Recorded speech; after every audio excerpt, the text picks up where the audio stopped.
سورہ فاتحہ۔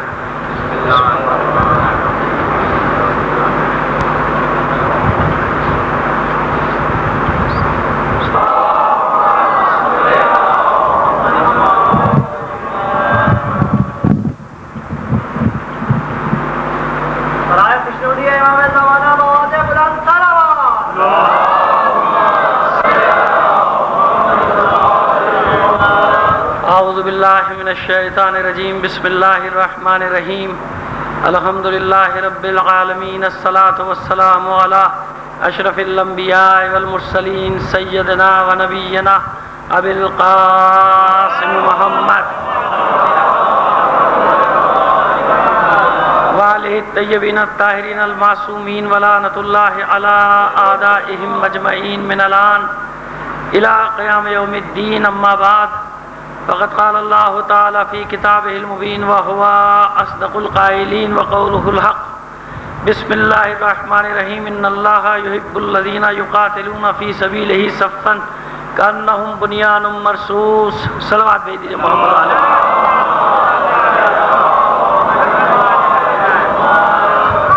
یہ آج کی مجلس برائے سال ثواب ادیب اعظم مولانا سید ظفر حسن امروی صاحب اعلی اللہ مقامہ اور ان کی اہلیہ مرحومہ، مرحوم سید شمیم الحسن نقوی، شہید ڈاکٹر سید ندیم الحسن نقوی، دیگر اموات خلیفہ خاندان، بیگم و سید سلطان حسین مرحوم، بیگم و خلیفہ سید کاظم حسین مرحوم اور سید سہیل نقوی مرحوم، اور اپنے مرحومین کو شامل کر کے ایک سورہ فاتحہ پڑھ کر بخش دیجیے۔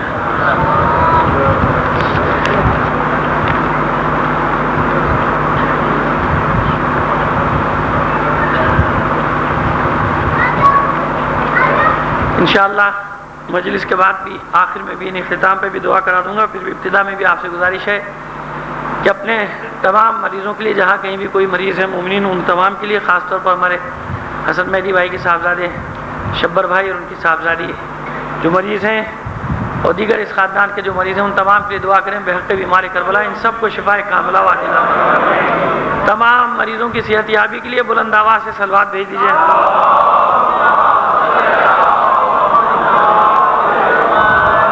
یہ کل جو سوال دیا گیا تھا میں اس کا جواب دینے جا رہا ہوں، لیکن مجھے نظر نہیں آ رہا، میرا خیال ہے بیٹھے ہوئے ہوں گے وہ مومنین جنہوں نے کل سوال کیا تھا، نہیں تو ایسا اکثر ہوتا ہے کہ سوال کرنے والا دوسرے دن نہیں ہوتا۔ مسلمان کون ہے اور مومنین کون ہے اور ان کی بیس کیا ہے، کہاں سے شروع ہوتی ہے، ذرا تفصیل سے مائک میں بتائیں۔ ظاہر مائک میں بتاؤں گا، مائک کو ہٹا کے تو نہیں بتاؤں گا، تفصیل سے اس لیے نہیں بتا سکتا بھائی کہ میرا ایک موضوع چل رہا ہے، میں نے کل عرض کر دیا، انشاءاللہ مختصر ترین جواب دے دوں گا جو شافی ہوگا، یعنی کافی ہوگا آپ کے لیے، اتنا جواب کافی ہوگا، کیونکہ مجھے اپنے موضوع بیان کرنا ہے۔ پھر انشاءاللہ کبھی موقع رہا تو یہی موضوع آپ دے دیجیے گا، میں اسی موضوع پہ پوری مجلس 1.5 گھنٹے کی پڑھ دوں گا، جیسے میں نے چیلم کے دن عزاداری پہ پڑھ دی تھی، تو وہ کوئی مسئلہ نہیں۔ لیکن اگر میں اس کی تفصیل بیان کروں گا تو مجلس کا وقت پھر اسی میں سارا ختم ہو جائے گا۔ لیکن میں دیکھ رہا ہوں شکل، مجھے پتہ نہیں چل رہا کہ کل جن صاحبان نے یہ سوال کیا تھا وہ یہاں پر تشریف رکھتے ہیں یا نہیں ہے۔ بہرحال صلوات بھیجیے محمد علی محمد پر۔ دیکھیے اس کا مختصر ترین جواب یہ ہے کہ الاسلام و اقرار باللسان، اسلام زبان سے اقرار کرنے کا نام ہے۔ جس نے کہہ دیا لا الہ الا اللہ محمد رسول اللہ مسلمان، آگے کا حصہ کہے یا نہ کہے، اتنا کہنے سے مسلمان تو ہوتا ہے نا، عالم اسلام میں تو داخل ہو گیا، دائرہ اسلام میں داخل ہو گیا۔ بس یہی فرق ہے۔ ایمان کا دائرہ کہاں تک ہے؟ ایمان کا دائرہ جب اسے تھوڑا سا بڑھا دو، جب ایمان میں اس وقت تک داخل نہیں ہوگا جب تک اقرار باللسان اسلام کا نام ہے۔ پہلے یہ تعریف پوری امام جعفر صادق علیہ السلام نے کی ہے، اور دیگر معصومین نے بھی اسی انداز میں، ذرا سا الفاظ کا الٹ پھیر ہے، یعنی بدل ہے، کہیں لفظ کچھ کہیں لفظ کچھ۔ خلاصہ یہی ہے کہ اسلام زبان سے اقرار کا نام ہے، ایمان دل سے تسلیم ہو جانے کا نام ہے۔ کیونکہ بعض اوقات ہو سکتا ہے کہ انسان زبان پر کلمہ تو جاری کرے، دل میں اس کے وہی بت رکھے ہوں، دل اس کا وہی صنم خانہ ہو، دل اس کا وہی صنم کدا ہو، کہ جس کے لیے کہا جاتا ہے کہ تیرا دل تو ہے صنم آشنا، تجھے کیا ملے گا نواز میں۔ تو بات یہ کہ زبان سے اقرار کرنے سے مسلمان ہو گیا۔ فرق کیا ہے بھئی؟ جب منافقی ہے، جب دل میں بھی کچھ نہیں ہے، لیکن فرق بہت بڑا فرق پڑتا ہے۔ زبان سے اقرار کر لینے سے فرق یہ پڑتا ہے کہ حکم اسلام میں آ گیا. حکم اسلام کیا مطلب ہو گیا؟ حکم اسلام یہ ہو گیا کہ اب آپ اس کے ہاتھ کا ذبیحہ کھا سکتے ہیں, آپ اس کے پکے ہوئے کا کھا سکتے ہیں, آپ اس کی دکان سے خرید سکتے ہیں, آپ اس کو سامان بیچ سکتے ہیں. ایسا کرتے ہیں نا, حکم اسلام ہے نا. آپ بازار جا کے آرام سے کسی بھی فقہ کا ہو خرید لیتے, نہیں خرید لیتے, گوشت کھا لیتے ہیں کہ نہیں کھا لیتے. ہوٹل میں بھی تو حکم اسلام یہ ہوتا ہے کہ پوری مملکت حکم اسلام میں شامل ہے, جبکہ دیگر جہاں حکم اسلام نہیں وہاں احتیاط کرنی پڑتی ہے. کافر کے ہاتھ کا ذبیحہ نہیں لے سکتے, ذبیحہ ہوتے ہی نہیں تو لینا کیا, گوشت نہیں کھا سکتے. تو حکم اسلام میں یہ ہوتا ہے کہ کلمہ پڑھنے کے بعد یہ ظاہری پاکیزگی یعنی اس کے ہاتھ سے لیا جا سکتا ہے, دیا جا سکتا ہے, کھایا جا سکتا ہے, ذبیحہ اس کا قبول کیا جا سکتا ہے, اس کو ذبیحہ دیا جا سکتا ہے, جب اپنی آنکھوں سے کوئی ایسی نجاست نہ دیکھے کہ غلط ذبح کر رہا ہے یا اور کوئی کام, یا وہ ناصبی فقہ کہ وہ نجس ہے, اس کے ہاتھ کا کھانا پینا بھی حرام ہے. وہ ناصبی ان کو کہا جاتا ہے کہ جو بظاہر تو اپنے آپ کو مسلمان کہتے ہیں لیکن اہل بیت پر معاذ اللہ سب و شتم کرتے ہیں. سمجھ گئے نا آپ؟ دیکھیے کیٹیگریز کرنی پڑتی ہیں, مسلمانوں کی بھی کیٹیگریز کرنی پڑتی ہیں ہمیں. مسلمانوں میں بھی فرق ہے. ایک مسلمان وہ ہے کہ جو اہل بیت سے محبت کرتا ہے, ایک وہ ہے کہ جو محبت بھی نہیں کرتا, نفرت بھی نہیں کرتا بظاہر, لیکن اس کو بھی ہم نفرت کرنے والوں میں شامل کرتے ہیں. ہم اس کو لیکن ہاں برا بھلا بظاہر نہیں کہتا. اس کے ہاتھ کا بھی ذبیحہ کھایا جا سکتا ہے اور ہم صبح شام لیتے ہیں, کھاتے پیتے ہیں. ایک وہ ناصبی ہے جو سب و شتم کرتا ہے, لہذا یہ بالکل نجس کے حکم میں ہے. اس کے ہاتھ کا کھانا پینا سب کچھ حرام, اس سے لین دین بھی حرام ہے. جو اہل بیت پر سب و شتم کرے وہ بالکل ایسا ہے کہ جیسے عین نجس, کافر جو نجس ہوتا ہے بالکل اس کی طرح ہے. صلوات بھیجیے محمد علی محمد. ٹھیک ہے, یہ کیٹیگریز ہے. تو عام مسلمان کون ہو گیا؟ جب کلمہ پڑھا, دائرہ اسلام میں داخل ہو گیا, اس سے کھایا پیا جاتا ہے. نکاح کرنا بھی اس کے یہاں, نکاح کرنا ابھی اس سے جائز ہے, لیکن یعنی یہاں سے لے لینا وہ والا مسئلہ نہیں. دوسرے مسئلے میں جانا نہیں چاہتا. کیوں؟ قرآن نے فیصلہ کر دیا کہ مومنہ جو ہے مومن کے لیے ہے, مشرکہ کے لیے, مشرک کے لیے ہے, منافق کے لیے ہے. لہذا مومنہ کو غیر مومن کے عقد میں بہت احتیاط, یعنی حد سے زیادہ احتیاط. وہ سوائے تقیہ کے دور کے یہ حکم نہیں ہے. لہذا کیونکہ قرآن کا فیصلہ ہے کہ المومنات للمومنین, مومنات جو ہیں وہ کس کے لیے ہیں؟ مومنین کے لیے. صلوات بھیجیے محمد آل محمد پر. تو یہ تو ہے اسلام اور ایمان کی تعریف کے. اسلام زبان سے اقرار کا نام ہے. اس کا فائدہ یہ ہے, اس کا فائدہ یہ جو آپ دیکھ رہے ہیں ہر ملک میں دیکھ رہے ہیں, اس کا فائدہ ہے. سعودی عرب جائیں, کہیں چلے جائیں, کیونکہ حکم اسلام ہے, لیجئے کھائیے پیجئے بس, ورنہ بڑی مشکل ہو جائے گی. ایمان کا تعلق کس سے ہے؟ کہتے تسلیم بالقلب, قلب میں اس کے ساتھ تسلیم ہو جانا, یعنی زبان سے جو اقرار کیا ہے اس اقرار کو دل میں اتار لینا. اور دل میں اتارنا کہاں سے ظاہر ہوتا ہے؟ عمل کے ذریعے سے ظاہر ہوتا ہے. اب پانچویں امام نے اس کی اور تعریف کی, جو میں جامع منتظر میں بھی بتا چکا ہوں, لیکن اب کیونکہ سوال آیا اس لیے تکرار کر رہا ہوں. اور چھٹے امام نے بھی اسی طرح تعریف کی کہ ایمان اقرار اور عمل دونوں کا نام ہے. یعنی اب اسلام کی تعریف کریں گے مختصر ترین تو یہ ہو جائے گی کہ اسلام زبان سے اقرار کا نام, ایمان اقرار اور عمل دونوں کا نام. ایمان, عمل اور اقرار دونوں کا نام. جو اقرار کر رہا ہے عمل میں بھی وہ چیز ظاہر ہونی چاہیے. اب قرآن کیا کہتا ہے اس کے بارے میں؟ یہی تفریق, یہ ہم نے نہیں کی تفریق, یہ ہم نے فرق نہیں رکھا کہ لوگ کہتے صاحب یہ خوب ہے, اپنی مرضی سے آپ مسلمان جس کو بنا دیں, جس کو ایمان بنا دیں. نہیں, قرآن نے بھی سورہ حجرات 49واں سورہ, 49واں یعنی 49 پہلے الٹا حساب تھا. اگر انگلش میں کوئی بات کی جاتی تھی تو اردو میں اس کو سمجھایا جاتا تھا. اب بچوں کے لیے مشکل ہو گئی کہ میں اردو بولتا ہوں تو مجھے انگلش کے ایک دو لفظ استعمال کرنے پڑتے ہیں کہ ان کو سمجھ میں آ جائے. یہ ہو گئی, یعنی اردو کی گنتی اب پڑھائی ہی نہیں جاتی. حالانکہ کتنی ضروری ہے کہ بھائی اپنی زبان ہے, اور میں اس پہ ہر جگہ تاکید کرتا ہوں کہ اپنی زبان سے مراد اردو نہیں, جس کی بھی جو مادری زبان ہے اس زبان کا حق ہے کہ اپنی زبان کی حفاظت کرے. یہ بھی ایک دلیل ہوتی ہے زندہ قوموں کی کہ وہ اپنی زبانوں کی حفاظت کرتے ہیں. اور انہی قوموں نے پوری دنیا میں آپ دیکھ لیجئے کہ ترقی جن قوموں نے کی ہے, انہی قوموں نے ترقی کی ہے کہ جنہوں نے اپنی زبان میں پڑھا ہے. غیروں کی زبان میں پڑھ کے کسی نے بھی ترقی, فرانسیسی ہو, جرمنی ہو, جاپانی ہو, چینی ہو, کہیں بھی آپ چلے جائیے, زبان سیکھنا جرم نہیں، وہ بھی سیکھتے انگلش، لیکن پڑھایا اپنی زبان میں جاتا ہے بچوں کو تاکہ جلدی سے جلدی یہ آگے بڑھ کر جا سکے۔ یہاں کتنے لاکھ طالب علم تو بیچارے صرف اس لیے پڑھائی چھوڑ دیتے میٹرک کے بعد کہ انہیں انگلش ہی نہیں آتی، آگے جائیں کیسے کالج میں۔ یہ ایک استعماری تعلیمی نظام کہ انہیں جتنے فیصد چاہیے بس اتنے فیصد پڑھے لکھ کے آئے، جتنے فیصد چاہیے، باقی کو تو سب کو ایسے ہی رہنے دو۔ صلوات بھیجیے محمد آل محمد پر۔ خیر، تو یہ اس لیے میں نے کہا 49 کی تشریح بھی کر دی کہ 49واں سورہ حجرات اور اس کی 14ویں آیت وقالت الاعراب آمنا، یہ عرب کے بدو کہتے ہیں کہ ہم ایمان لے آئے، مومن ہو گئے۔ اب دیکھیے قرآن سے بھی دلیل کہ اسلام الگ چیز ہے، ایمان الگ چیز ہے، یہ ہم نے نہیں بنایا بلکہ قرآن نے یہ تقسیم رکھی ہے۔ قالت الاعراب آمنا قل لم تؤمنوا، یہ اعراب کہتے ہیں کہ ہم ایمان لے آئے، رسول ان سے کہہ دیجئے کہ تم ایمان نہیں لائے ہو۔ قل لم تؤمنوا ولکن قولوا اسلمنا، بلکہ تم یہ کہو کہ ہم اسلام لے آئے ہیں۔ ٹوک دیا نا اللہ نے، یعنی جو مومن نہیں تھا جب اس نے کہا کہ میں مومن ہوں تو آیت نے ٹوک دیا کہ تم ایمان نہیں لائے ہو، بلکہ ابھی تم مسلمان ہوئے ہو، یعنی مسلمان ہونا پہلا مرحلہ ہے، اور ترقی کرتے کرتے مومن کے درجے کو حاصل کرے گا۔ آیت مکمل ہوئی وَلَمَّا يَدْخُلِ الْإِيمَانُ فِي قُلُوبِكُمْ، ایمان تو ابھی تمہارے دلوں میں داخل ہی، بس فیصلہ ہو گیا نا کہ اسلام کا تعلق ہے زبان کے ساتھ، ایمان کا تعلق ہے دل کے ساتھ۔ صلوات بھیجیے محمد علیہ وسلم۔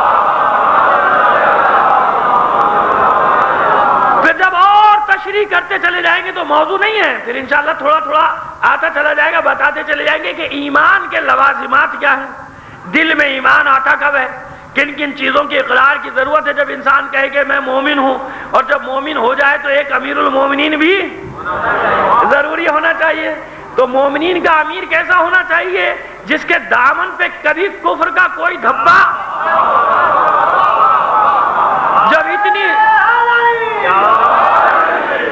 جب مومن کی یہ شان ہے کہ جناب نہیں، خبردار، ہر مسلمان کو حق نہیں کہ اپنے آپ کو مومن کہہ دے، خالی اقرار کر لینے سے مومن نہیں ہو جاتا۔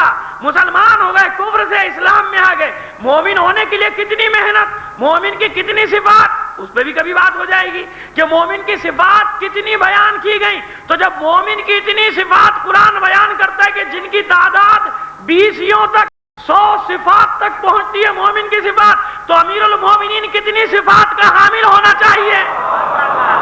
تو ایسے تھوڑی جیسے آپ نے جس کو چاہا امیر المومنین بنا دیا، جمعہ 8 دن ہوئے نہیں کلمہ پڑھے ہوئے آپ نے کہہ دیا امیر المومنین، ایسا ہی ہے نا۔ تو امیر المومنین وہ ہونا، جب مومن اتنا پائے کا ہونا چاہیے تو امیر المومنین بھی ایسا ہونا چاہیے کہ ڈھونڈ کر بھی کوئی عیب نہ نکال سکے اس میں۔ اور اگر عیب امیر المومنین علیہ السلام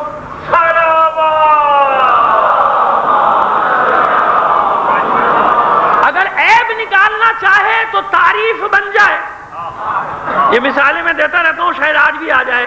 عیب نکالنا چاہے گا امیر المومنین میں تو تعریف بن جائے گی، اور اگر جعلی فضیلت بیان کرنا چاہے گا تو وہی عیب بن جائے گی۔ کسی کی جعلی فضیلت بیان کرے گا وہی۔ اور کئی بار کئی موقعوں پہ ایسے پھنسے ہیں کہ جان چھڑانی مشکل ہو گئی کہ یہ فضیلت ہے یا تعریف ہے یا تنقیص ہے، کیا کیا جائے اس کو؟ کہہ تو دیتے ہیں، اخبار میں چھاپ بھی دیتے ہیں، پھر ہم بھی وہی کہنا شروع کر دیتے ہیں کہ ہم تو خود ہی کہتے ہیں کہ شیطان بھاگ جاتا تھا جہاں یہ ہوتے تھے۔ یہی ہے نا، تو ہم بھی تو یہی کہہ رہے ہیں، تو پھر ناراضگی کس بات کی؟ بھائی یہی فضیلت ہے۔ کچھ لوگوں کے لیے کہا جاتا ہے کہ وہ جہاں بیٹھ جاتے تھے شیطان اس راستے سے، بات ختم ہوئی۔ ہم بھی تو یہی کہہ رہے ہیں، ہم نے بھی یہی کہا۔ صلوات بھیجیے محمد علیہ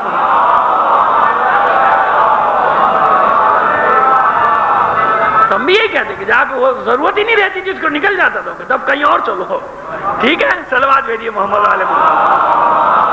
تو یہ کل کیونکہ سوال کیا تھا میرے ایک برادر نے جو ظاہر ہے کہ یہاں مجلسوں میں بڑی پابندی سے آ رہے ہیں، انہوں نے سوال کیا، تو یہ مختصر سا جواب، آپ نے جو تفصیل مانگی وہ تفصیل تو میں یہاں بیان نہیں کر سکتا، یہ جواب دینا ضروری تھا، اور اس لیے بھی ضروری تھا کہ میرے سننے والے جو ذرا ہوشیاری دکھا دیں گے ذرا 15 منٹ لیٹ پہنچیں گے تو ذرا مجلس 15 منٹ کم ہو جائے گی، تو میں ان کا انتظار کر رہا تھا کہ وہ جب آ جائیں تو میں اصل بات کرنی شروع کروں گا۔ صلوات بھیجیے محمد آل محمد پر۔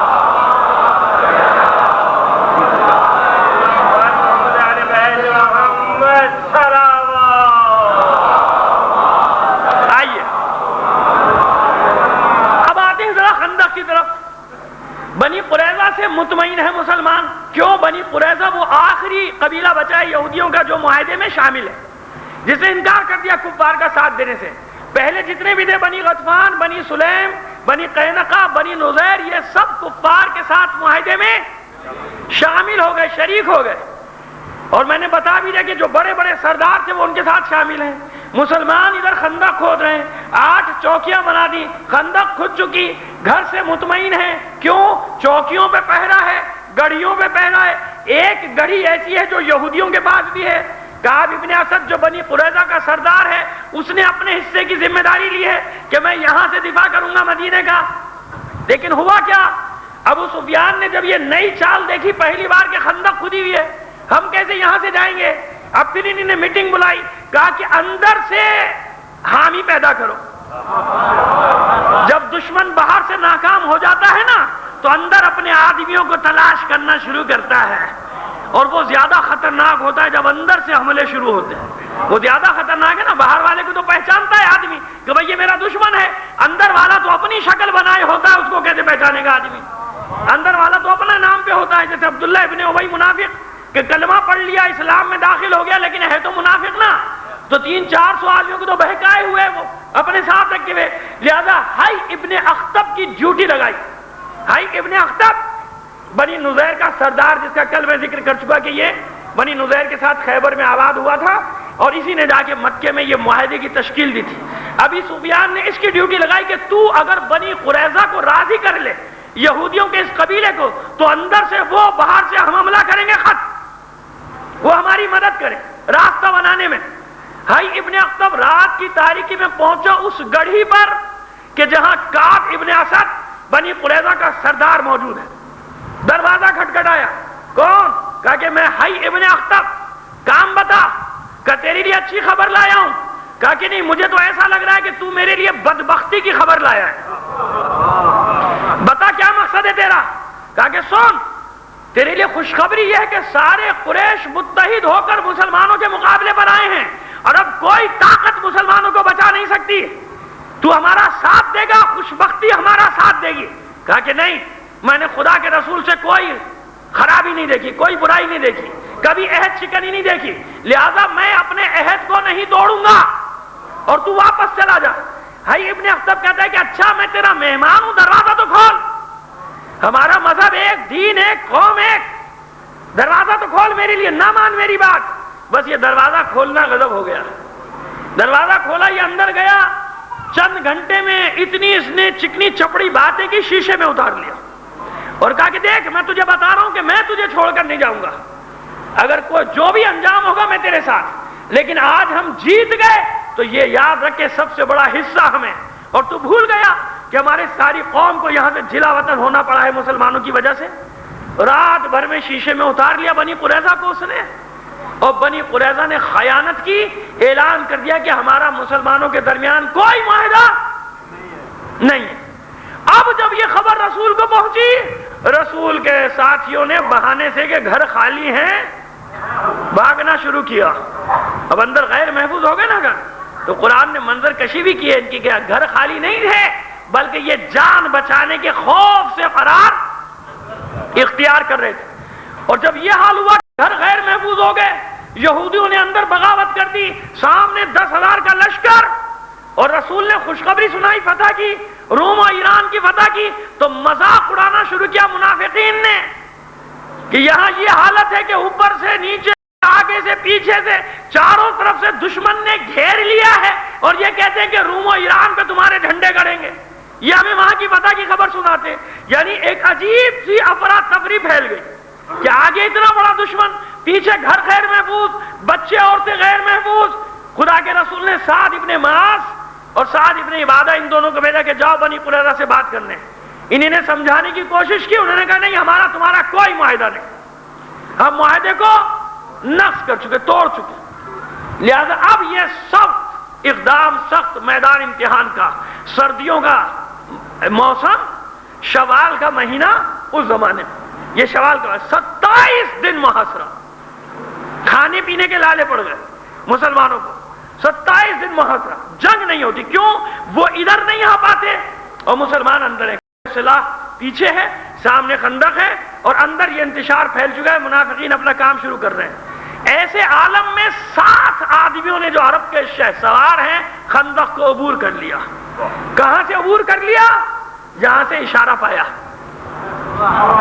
کہ یہیں پر تنگ ہے راستہ، چھوڑ دیا گیا تھا نا، الگ الگ 10 آدمی 10 آدمی 40 گز کی خندق کھود رہے تھے، تو ایک جگہ ایسی تھی کہ جہاں بھولے سے ذرا تنگ رہ گئی، چوڑائی 5 گز کے بجائے 3.5-4 گز رہ گئی، لہذا اشارہ پایا، 7 شہ سواروں نے خندق کو عبور کر لیا۔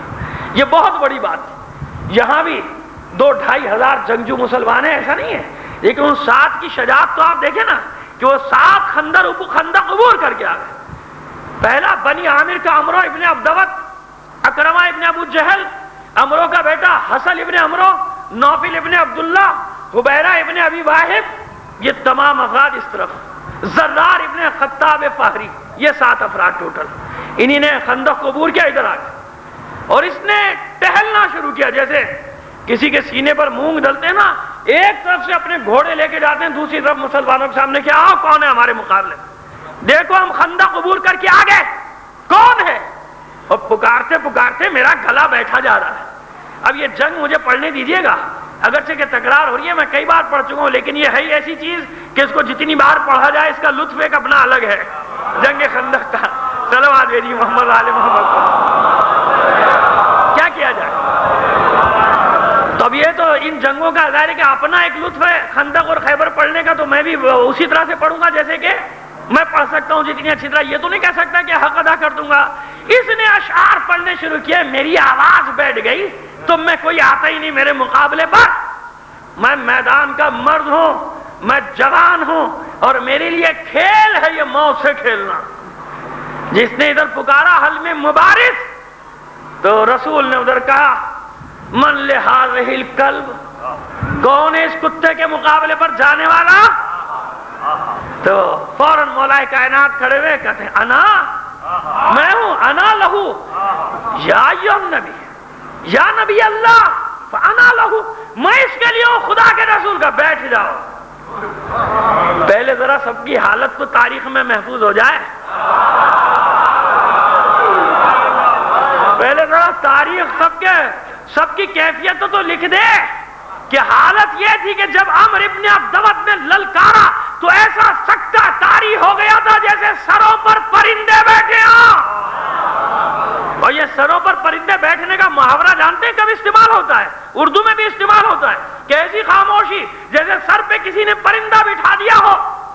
یہ کیا ہے؟ اس کا ماضی کیا ہے اس محاورے کا؟ عربوں میں ہے کہ جب کوئی بوڑھا اونٹ مریض ہو جاتا تھا، اس کو زخم آ جاتا تھا، اس میں کیڑے پیدا ہو جاتے تھے، تو ایک کونے میں جا کے بیٹھ جاتا تھا وہ، تاکہ پرندے آتے تھے ان کیڑوں کو چننے کے لیے، اور یہی اس کا واحد علاج تھا جو قدرت نے رکھا تھا کہ پرندے وہ کیڑے چن کر لے جاتے تھے تو وہ ٹھیک ہو جاتا تھا، تو وہ ہلتا نہیں تھا، تکلیف بھی ہوتی تھی، تکلیف کے باوجود سر نہیں ہلاتا تھا کہ کہیں پرندہ نہ اڑ جائے۔ تو یہ زخمی اور بیمار اونٹوں کی طرح بیٹھے تھے۔ اب سمجھ میں آیا؟ تاریخ ہے یہ جو محاورہ لکھا ہے نا مورخین نے کہ ایسے خاموش تھے جیسے سروں پر طائر بیٹھے ہوئے، کیوڑے نہیں بیٹھا رہا، چپ چاپ۔ 3 بار اس نے للکارا، 3 بار رسول نے کہا من لہذہ الکلب، کون ہے اس کتے کے لیے، کون ہے اس کتے کا جواب دینے والا؟ ہر بار علی کہتے ہیں انا لہو یا نبی اللہ، اے اللہ کے رسول میں ہوں اس کے لیے۔ اور صرف یہ نہیں کہ خاموش رہے، کوئی مقابلے پہ نہیں نکلا، بلکہ بیٹھے بیٹھے مسلمانوں کو اور دہلانا شروع کیا۔ میں جانتا ہوں، تم سے زیادہ میں جانتا ہوں، ایک دفعہ قافلے کے ساتھ تھا میں، 500 ڈاکوؤں نے حملہ کیا تھا، 50 سے لے کے 500 تک کی بات ہے. یل فارس بھی کہتا ہے تو اس کو یل فارس اس کا لقب تھا. 1000 آدمیوں پر اکیلا بھاری تھا عمرو ابن عبدود. کہتا تھا کہ اکیلے اس نے سارے ڈاکوں لگایا ہے, لڑا ہے. بڑا خوفناک آدمی, یعنی وہاں بھی بتا دیا کہ یہی لڑا تھا, میں نہیں لڑا تھا. کیونکہ یہ تو طے ہے نا کہ میں ساتھ تھا. یہ تو کہا کہ میں ساتھ تھا اس قافلے کے جب ڈاکوؤں نے حملہ کیا, اکیلے نے سب کو بھگا دیا. وہاں بھی یہ نہیں کہا کہ میں بھی لڑا تھا. تو یہ تو طے ہے نا کہ کبھی ایسا موقع آیا ہی نہیں. وہاں بھی وہی لڑا, یہ نہیں لڑے, وہی کافی تھا سب کے لیے. تو ڈرا دیا مسلمان اور ڈر گئے. بھائی یہ تو بڑا مسئلہ ہو گیا, اس سے کون لڑے. تیسری بار کھڑے, کہا خدا کے رسول میں ہوں. اب رسول نے مسکرا کر کہا جانتے ہو نا علی, ان کی باتیں سن لی. اس میں اور وزن پیدا کیا رسول نے, انہی نے یہ سنایا. پھر علی سے کہتے ہیں علی جانتے ہو نا یہ بنی عامر کا سب سے بڑا شہسوار عمرو ابن عبدود ہے, اس کا لقب ہے یل فارس. یہ ہے. تو علی مسکرا کر کہتے ہیں میں بھی ابو طالب کا بیٹا ہوں, میں بھی ابو طالب کا بیٹا ہوں. خدا کے رسول جانے دیجئے. اور جب 3 بار میں کوئی بھی نہ اٹھا, تاریخ نے محفوظ کر دیا کہ کوئی مقابلے پر جانے والا نہ تھا, نہ نکلا. اب رسول نے کہا بجاؤ, تاکہ پتہ تو چل جائے نا کہ کوئی نہ نکلا تھا. کیونکہ ہمیشہ یہ گڑبڑ ہو جاتی تھی کہ ہم ہوتے تو ہم بھی یہ کر لیتے, فلاں ہوتا تو فلانا یہ کر لیتا. لہذا بتا دیا کہ کوئی مقابلے پر نہیں نکلا. ابو طالب کا لال نکلا. جب نکلا تو خدا کے رسول نے کہا برز الایمان کلہ الی الشرک کلہ.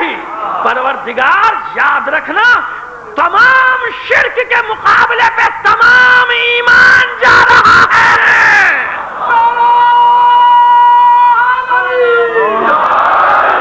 تو علی کون کل ایمان, ایمان کی منزل پا نہیں سکتا جب تک دل میں اس ایمان کو نہ اتار لے.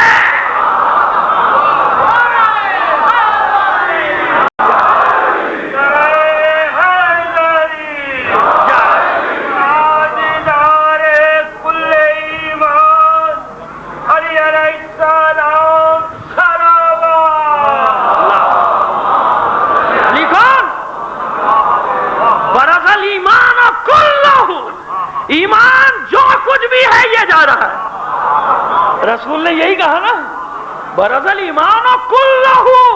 یہ نہیں کہا برز الایمان ایمان جا رہا ہے, نہیں, قید لگائی کلہ, یعنی کچھ بھی ایمان ہو سکتا ہے وہ یہ ہے. وَلَمَّا يَدْخُلِ الْإِيمَانُ فِي قُلُوبِكُمْ, ایمان تب تمہارے دلوں میں داخل ہی نہیں ہوا.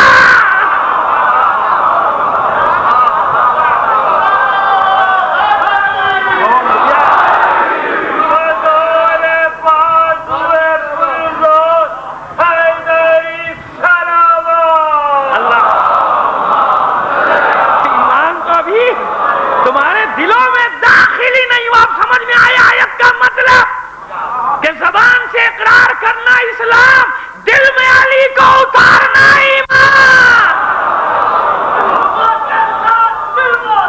علی مولا, علی مولا, علی مولا, علی مولا. محمد علی بیت محمد صلوات. فیصلہ کر دیا نا رسول نے, برز علی علی علی علی علی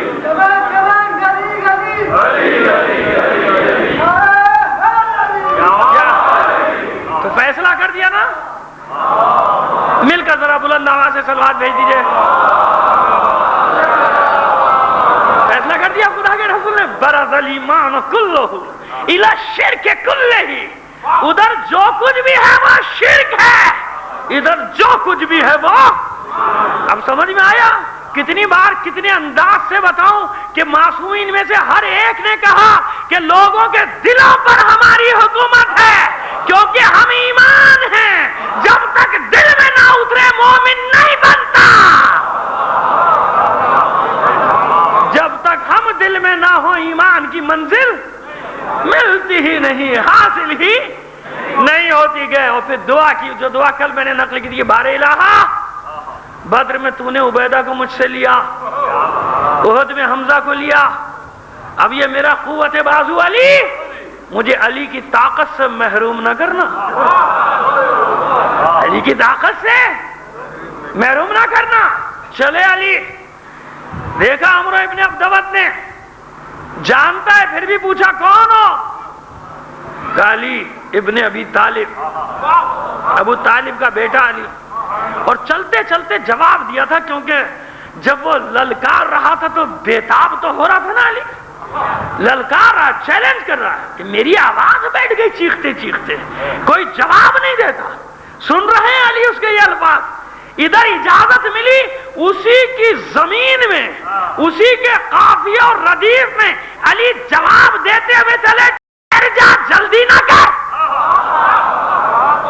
جلدی نہ کر، ٹھہر جا، بس پہنچ گیا تیری آواز کا جواب دینے والا، پہنچ گیا تیری آواز کا جواب دینے والا، ان قریب تیرے جنازے پر رونے والیوں کا انتظام کر دے گا، ان قریب تیرے جنازے پر رونے والیوں کا انتظام کر دے گا۔ میں ایسی ضرب تجھے لگاؤں گا کہ وہ ضرب فنا ہو جائے گی، اس کا ذکر باقی رہ جائے گا۔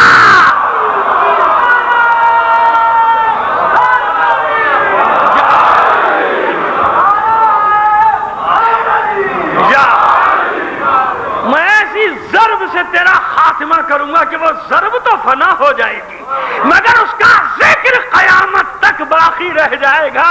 ابھی رسول نے حدیث نہیں کہی، ابھی تو ضربت لگی ہی نہیں، جب ضربت لگے گی تو خدا کا رسول کہے گا، لیکن مزاجوں کی ہم آہنگی تو دیکھو کہ علی بھی جانتا ہے کہ میری آج کی ضربت کیسے باقی رہے گی۔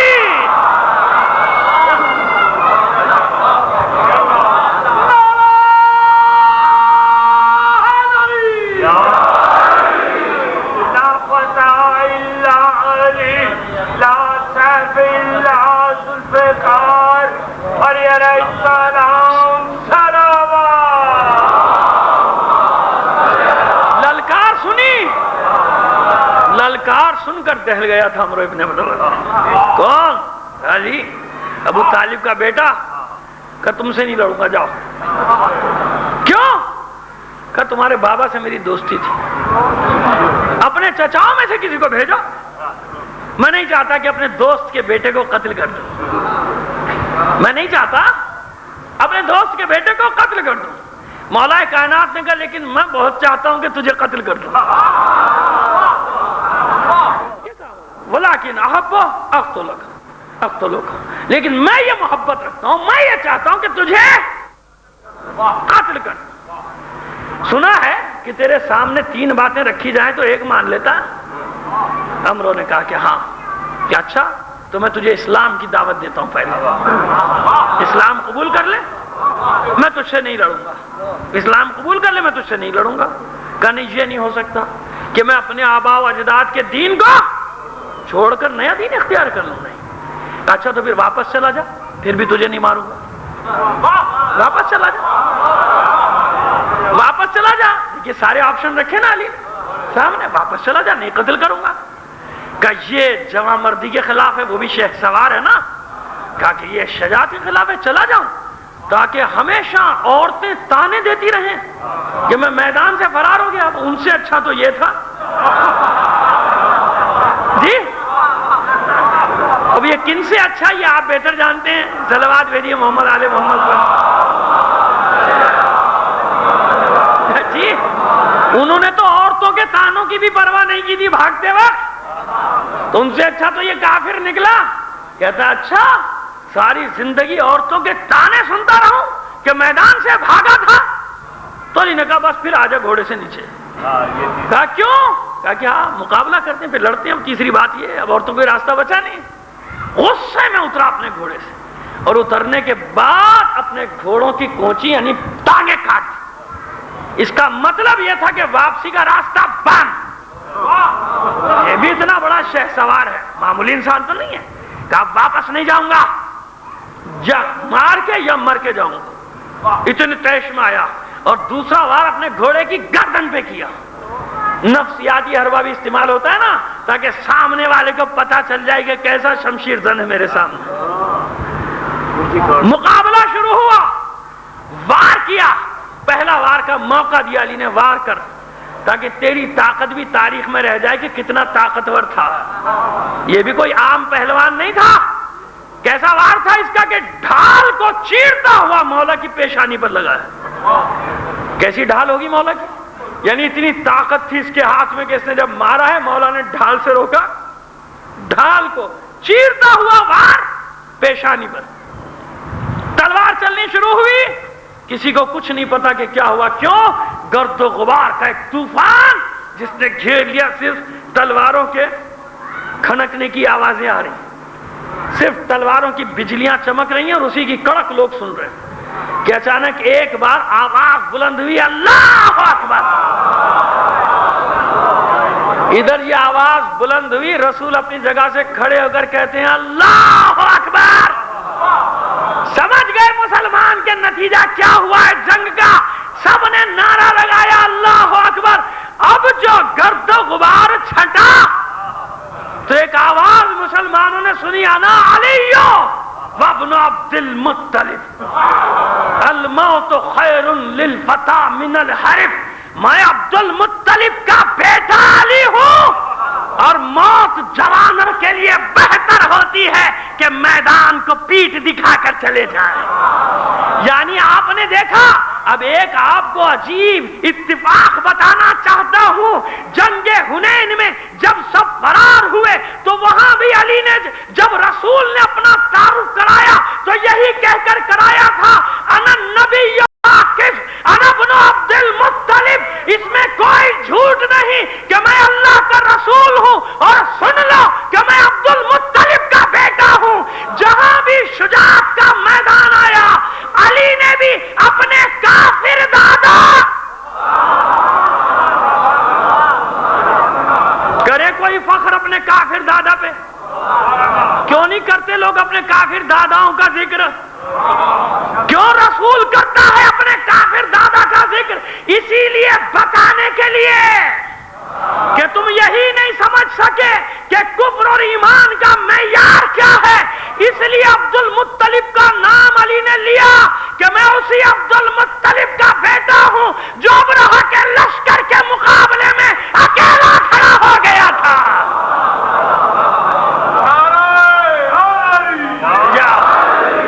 یہاں علی نے فخر سے میں عبد المطلب کا بیٹا ہوں۔ اور جانتے ہیں مورخین نے کیا لکھا ہے علی کا انداز؟ جس طرح ہلکی ہلکی پھوار میں شیر بل کھاتا ہوا چلتا ہے۔ یہ جملے ہیں، تاریخی جملے ہیں جو مورخین نے لکھے، جس طرح ہلکی ہلکی پھوار میں شیر بل کھاتا ہوا چلتا ہے، بالکل اس طرح علی ایک ہاتھ میں عمرو بن عبدود کا سر اور دوسرے ہاتھ میں ذوالفقار سے لہو ٹپکتا ہوا اسی چال سے چلے آ رہے تھے۔ ہلکی پھوار تو سمجھتے نا، ہلکی ہلکی بارش میں خاص انداز ہوتا ہے شیر کے چلنے کا۔ کیسے چلے آ رہے ہیں، رہا نہ گیا لوگوں سے، کہہ بیٹھے رسول خوشی منا رہا ہے، رسول جشن منا رہا ہے، اور وہاں سینے پر سانپ لوٹ رہے ہیں کہ یہ کیا ہوا۔ وہ تو کسی اور خبر کے انتظار میں تھے، یہاں کچھ اور ہو گیا۔ تو کہا دیکھیے کیسی متکبرانہ چال سے آ رہے ہیں علی، اور اللہ کو غرور پسند نہیں ہے۔ ان اللہ لا يحب المستكبرین، آیات بھی لوگوں کو یاد آ جاتی ہیں ایسے موقع پہ۔ رسول سے زیادہ اسلام کو سمجھنے والے رسول مسکرا رہے ہیں، رسول خوش ہو رہے ہیں، اور وہ کہہ رہے ہیں دیکھیے کیسی مستکبرانہ چال، غرور سے چلتے ہوئے آ رہے ہیں۔ خدا کے رسول نے کہا بکمت بیٹا، تمہیں کیا معلوم میدان جنگ میں اللہ کو مجاہدوں کی یہی چال پسند ہے، یہی چال پسند ہے۔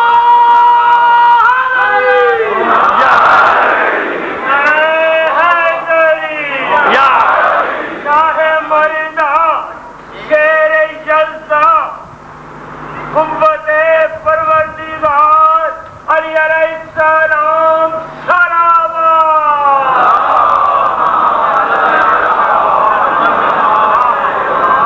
غلط فہمی،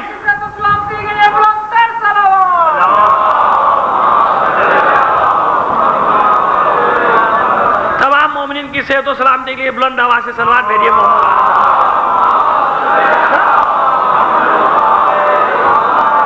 غلط فہمی دور کر دی رسول نے ایک جملہ اور کہہ کے، ضربت علی یوم الخندق افضل من عبادت الثقلین. تم بات کر رہے ہو مستکبرانہ چال سے آ رہے ہیں، تمہیں معلوم ہے کہ آج کی ضربت کی قیمت کیا ہے؟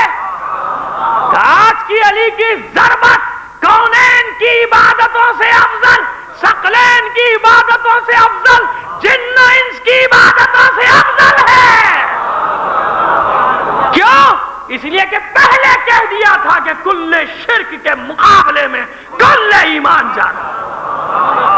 آج علی کی شکست ہو جاتی، کہاں رہتا ایمان؟ کہاں رہتا ایمان؟ کہاں رہتا اسلام؟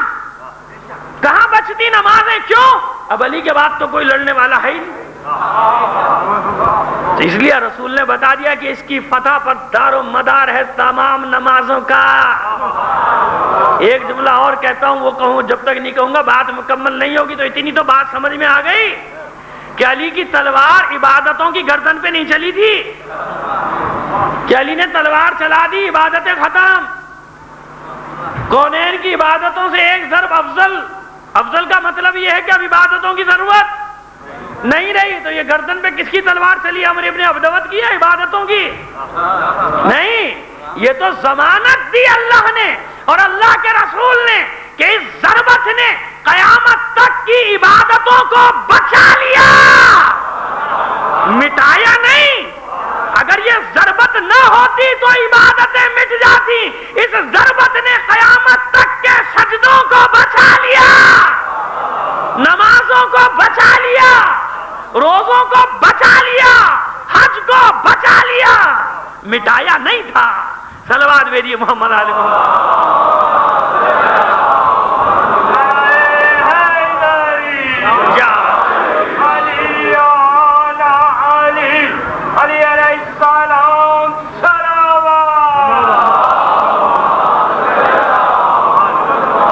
ادھر عمر ابن عبدوت کا قتل ہوا، ادھر باقی لوگوں نے اپنی باغیں موڑی. فرار ہونے سے پہلے علی پہنچا، حسن ابن عمرو کے سامنے، اس کے بیٹے کے سامنے. ظاہر اس کے باپ کی لاش پڑی ہے، اسے بھی واصل جہنم کیا، اس کے بیٹے کو. باقی بھاگے. نوفل ابن عبداللہ خندق میں گرا، مسلمانوں نے پتھر مارنے شروع کر دیے اوپر سے. وہ نیچے سے چلایا، پتھراؤ تو نہیں کرو مجھ پر. کیا کریں گے جب کی عادتیں پڑی ہوئی ہیں لوگوں کو، چھٹتی تھوڑی کہ پتھراؤ تو نہیں کرو. عام کی طرح کوئی اترو مجھ سے مقابلہ کر کے قتل کو. پھر کوئی نیچے نہیں اتر رہا تو اترو. پھر علی اترا، ابو طالب کا لال، اس سے مقابلہ کیا، اس کا سر قلم کیا. یہ تین واصل جہنم ہوئے. اکرمہ ابن ابی جہل، حبیرہ ابن ابی واہب، یہ خندق پار کر کے فرار ہونے میں کامیاب ہو گئے. عبداللہ نامی تیسرا شخص، تیر لگا کسی مسلمان کا، وہ مکے جا کے ختم ہو گیا. ایک زرار ابن خطاب فہری بھاگ رہا تھا کہ اس جگہ سے میں خندق پار کروں کہ ایک اور سورما کو جوش آیا. دلیر، بہادر، بڑے پہلوان، بڑی بہادری کی داستانیں ان کی لکھی ہوئی ہیں. داستانیں تو نہیں لکھی ہوئی، بس یہی لکھا ہوا ہے کہ بڑے بہادر تھے، بڑے جری تھے، لہذا دوڑے پیچھے کہ چلو کوئی تو میرے ہاتھ کا بھی تاریخ میں آ جائے.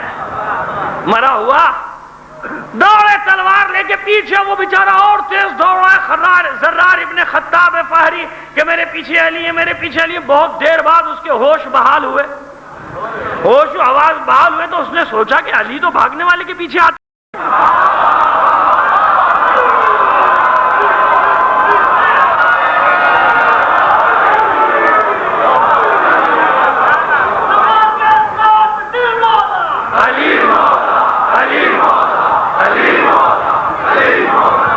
آگے تو آتے ہی نہیں.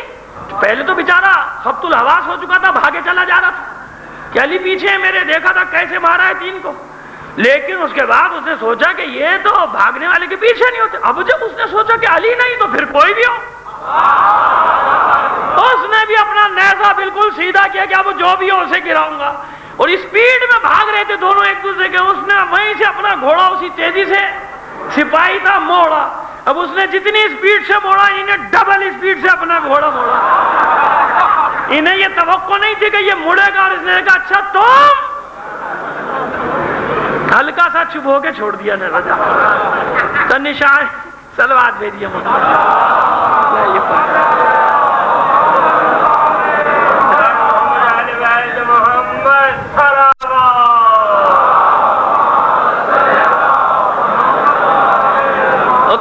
جاتے جاتے چھوڑ رہا ہوں, تم ہو اس لیے اپنے آدمی تھے نا, تو چھوڑ رہا ہوں, میرا احسان یاد رکھنا. جہاں کوئی اور ہوتا تو نہیں چھوڑتا. اور سارے مسلمان ہنس رہے, بھائی واہ, خوب انہی نے پیچھا کیا اور خوب دوڑ کر واپس آئے. اب جھیپ کیسے مٹائیں؟ عمرو ابن عبدوت کے لاشے کو دیکھا, تلوار ویسے ہی پڑی ہے, زرہ ویسے ہی, خود ویسے ہی. اب بات کا موضوع بدلنے کے لیے مولا کائنات سے کہتے ہیں یا علی, چھوڑ دیا آپ نے اس کی تلوار, زرہ, خود, یہ سب چھوڑ دیا. تو مولا نے کہا میری نظر اس کے مال پر نہیں تھی. بتا دیا بدر و احد والے سب فرق بتا دیا نا, کہ مال غنیمت کے لیے میں نہیں رہا تھا, اور مردوں کا یہ کام نہیں ہے کہ مردوں کا سامان لوٹتے پھرے. اور جب عمرو ابن عبدوت کی بہن کو یہ پتا چلا کہ میرے بھائی کو قتل کرنے والے نے نہ تو لاش کا مسئلہ کیا, نہ اس کی تلوار لے کر گیا, نہ اس کی زرہ لے کے گیا, نہ خود, تو کہتی ہے یقیناً میرے بھائی کا قاتل کوئی بہت ہی شریف النفس انسان ہے. فضائل وہ ہوتے ہیں نا کہ دشمن کی زبان سے پوچھا, اس نے نام, لاشے پر آئی, پوچھا میرے بھائی کا قاتل کون ہے, نام بتاؤ. تو لوگوں نے بتایا کہ علی ابن ابی طالب. تو عمرو ابن عبدوت کی بہن کہتی ہے خطاب کر کے, میں ساری عمر تجھے روتی اگر علی کی جگہ کسی اور نے تجھے قتل کیا ہوتا, لیکن میں تجھے نہیں رہوں گی کیونکہ تجھے قتل کیا ہے اس شخص نے جو سردار مکہ کا بیٹا ہے اور اس کی ساری شرافتوں کا وارث ہے, کہ جس نے اپنے دشمن کو قتل کرنے میں بھی اپنی خاندانی شرافت کا لحاظ رکھا ہے.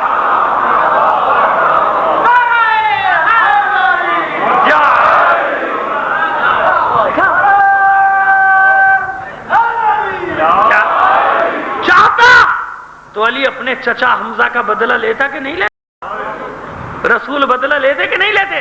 یہ فرق بتایا علی نے اور رسول نے کہ یہ فرق ہے ہم میں اور تم میں, کہ ہم اپنے جذبات سے مغلوب ہو کر کوئی فیصلے نہیں کرتے, کہ جذبات کے ہاتھوں مغلوب ہو کے بدلہ لے کے ہمارے چچا کے ساتھ یہ کیا گیا تھا تو ہم بھی تمہارے ساتھ نہیں, جب قتل کر دیا اب مال پہ نظر نہیں ہے ہماری.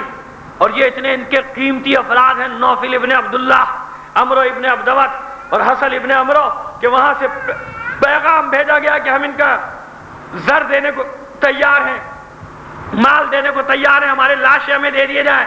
تو مسلمان خوش ہوئے کہ چلو مال غنیمت تو نہیں ملا, ان کے لاشوں کے بدلے کچھ مال مل جائے گا. تو خدا کے رسول سے کہتے ہیں ذرا زیادہ مانگیے گا, ذرا زیادہ مانگیے گا. تو خدا کے رسول نے پیغام وہاں پر بھیجا کہ ہم لاشوں کی تجارت نہیں کرتے, یہ تمہارے مردے, ان کو اٹھا کر لے جاؤ. وہاں سے آدمی آئے, لاشوں کو اٹھا کر لے گئے. یہ بھی مسلمانوں کو بڑا برا لگا. تو پوری جنگ خیبر میں جناب 3 میدان میں مارے گئے, تینوں کس کے ہاتھوں؟ جنگ خندق, معذرت کے ساتھ خیبر بار بار نکلتا ہے میرے منہ سے. خندق میں کتنے آدمی؟ 3 قتل ہوئے, تینوں علی کے ہاتھوں. چوتھا وہاں جا کے واصل جہنم ہوا, اس کو کسی کا بھی تیر لگا نہیں معلوم. تو 4 آدمی ٹوٹل ہلاک ہوئے جنگ خندق میں. ختم کیسے ہوئی؟ ایک اور مجاہد کا ذکر نہ کروں تو بات مکمل نہیں ہوگی. میدان میں یہ حشر ہوا کہ جب ان کے بڑے بڑے پہلوان تہے تیغ ہوئے, دل بیٹھ گئے کفار کے. نعیم ابن مسعود بنی غطفان کے, ابھی اسلام قبول کیا ہے, پہنچے خدا کے رسول کی خدمت میں. 1 مہینہ ہو چکا محاصرے کو, 27-28 دن ہو رہے ہیں. کہا خدا کے رسول اجازت ہے کچھ کر دوں کام, کچھ کام کر دوں. ابھی یہ لوگ نہیں جانتے کہ میں نے اسلام قبول کیا ہے, اگر آج کی اجازت ہو تو میں ان کو آپس میں لڑا دیتا ہوں. خدا کے رسول نے کہا ٹھیک ہے, دشمنوں کو لڑاؤ آپس کو, جاؤ, اجازت ہے. یہ سب سے پہلے پہنچے بنی قریظہ کے پاس. اور بنی قریظہ جانتے ہیں کہ ہم میں سے بنی غطفان کے. کہا کہ دیکھو جانتے ہو نا میں بنی غطفان میں سے ہوں. کہا کہ دیکھو مجھے قریشیوں کے حالات اچھے نہیں لگ رہے. تم تو مدینے میں مسلمانوں کے ساتھ ہو, یہ باہر سے آئے. اگر جنگ کے حالات پلٹے تو یہ تو چلے جائیں گے, تم مسلمانوں کے درمیان میں ہو. تو انہوں نے کہا بھائی کیا کریں؟ کعب ابن اسد نے کہا پھر بتاؤ کیا کریں, اس کا حل کیا ہے؟ کہا اس کا ایک حل ہے کہ دیکھو سیدھی سی بات ہے, ان سے تم ضمانت طلب کر لو. ان کے 10-12 آدمی ضمانت کے طور پہ لے لو کہ بھائی جب جنگ, ایسا نہ ہو کہ جنگ ختم ہو جائے تو تم ہمیں چھوڑ کر چلے جاؤ, لہٰذا یہ آدمی ضمانت ہے, اگر جنگ کا جو بھی نتیجہ ہوگا تم ہمارا ساتھ دو گے, اگر شکست ہوئی تو ہمارے ساتھ ہوگے, اگر ہمیں گئے تو یہ 10 آدمی ضمانت, ہم ان کو قتل کر دیں گے. ضمانت طلب کر لو. ان کے دماغ میں اچھی طرح یہ بات بٹھا دی. وہ بھی پریشان ہو گئے کہ ہاں ایسا نہ ہو کہ یہ چلے جائیں پھر مسلمانوں کا سامنا ہمیں کرنا پڑے. وہاں یہ دماغ میں بٹھا کے پہنچے ابو سفیان کے پاس. جانتا ہے نا تجھے, مجھے جانتا ہے نا بنی غطفان سے ہوں. ہاں بڑی آؤ بھگت بھی کس نے. کہا کہ یہ بنی قریظہ کے حالات مجھے اچھے نہیں لگ رہے. کہا کہ یہ اپنی غلطی پر پشیمان ہے, یہ تمہارے ساتھ معاہدہ کیا ہے اب انہیں احساس ہوا ہے کہ غلط معاہدہ کیا ہے. کہا ثبوت؟ کا ثبوت یہ ہے کہ یہ گئے تھے رسول کے پاس, معافی مانگی ہے, اور تلافی کرنے کے لیے انہوں نے کہا ہے کہ ہم قریشیوں کے 10 بڑے بڑے افراد پکڑ کے آپ کو دے دیں گے. تو خبردار خیال رکھنا, اگر تم سے یہ 10 آدمی مانگے تو دینا نہیں. اگر یہ تم سے, مورخین نے لکھا اس لیے پڑھ رہا ہوں اس واقعے, اگر یہ تم سے 10 آدمی مانگے تو دینا نہیں. ان کی ساز باز ہو چکی ہے اب, کیونکہ اپنا آدمی ہے. ابو سفیان بھی چکرا گیا کہ یہ کیا بات. پھر بنی غطفان کے پاس گئے, ان سے بھی یہی کہا کہ دیکھو اگر آدمی مانگے بنی قریظہ دینا مت, میں تو تمہارے قبیلے کا آدمی. انہوں نے سازش کی ہے, پشیمان ہے, اب چاہتے ہیں کہ خوش کرنے کے لیے مسلمانوں کو تمہارے 10 آدمی پکڑ کر دے دیں. بلایا ابو سفیان نے کہ بھائی بہت دن ہو گئے, اب رسد بھی کم ہوتی جا رہی ہے, سامان بھی کم ہوتی جا رہی ہے. بنی قریظہ کو پیغام بھیجا کہ صبح حملہ کرنا ہے, تم اندر سے حملہ کرو گے, ہم باہر سے حملہ کریں گے. بنی قریظہ عمرو ابن عبدود جیسے لوگوں کا انجام دیکھ چکے ہیں. پیغام بھیجا کہ ہمیں تم سے مذاکرات کرنے پہلے, اور ہفتے کی رات ہے, ہفتے کی رات تم جانتے ہو کہ ہم حملہ نہیں کرتے. ابو سفیان چوکنا ہو گیا کہ مذاکرات کس بات کے کرنے, مذاکرات کس بات کی کرنے. مذاکرات ہوئے تو بنی قریظہ آ کر کہتے ہیں کہ دیکھو بھائی ہم یہیں پر رہتے ہیں, تم باہر سے آئے ہو, تم تو چلے جاؤ گے, مشکل ہمیں ہوگی. ایسا کرو کہ جب تک جنگ انجام کو نہیں پہنچتی 10 افراد ہمیں ضمانت کے طور پہ دے دو. اکھڑ گئے سارے قریش کے. دیکھا وہ نہیں ابن مسعود والی بات, اچھا اپنے آدمیوں کو تمہیں دے دے تاکہ تم پکڑ کے مسلمانوں کو دے دو, وہ قتل کر دو. انہوں نے کہا نہیں, آپس میں پھوٹ پڑ گئے. انہوں نے کہا جب تک اپنے آدمی نہیں دو گے ہم تمہارا ساتھ نہیں دیں گے. بنی غطفان نے بھی کہا بالکل سچی بات تھی, یہ 10 آدمی پکڑ کے ان کے حوالے کریں گے, لہٰذا ان میں پھوٹ پڑے. ایک طرف مولا کائنات نے ان بڑے بڑے سورماؤں کو واصل جہنم کیا, دوسرا کام نعیم ابن مسعود نے کیا, تیسرا کام قدرت نے کیا.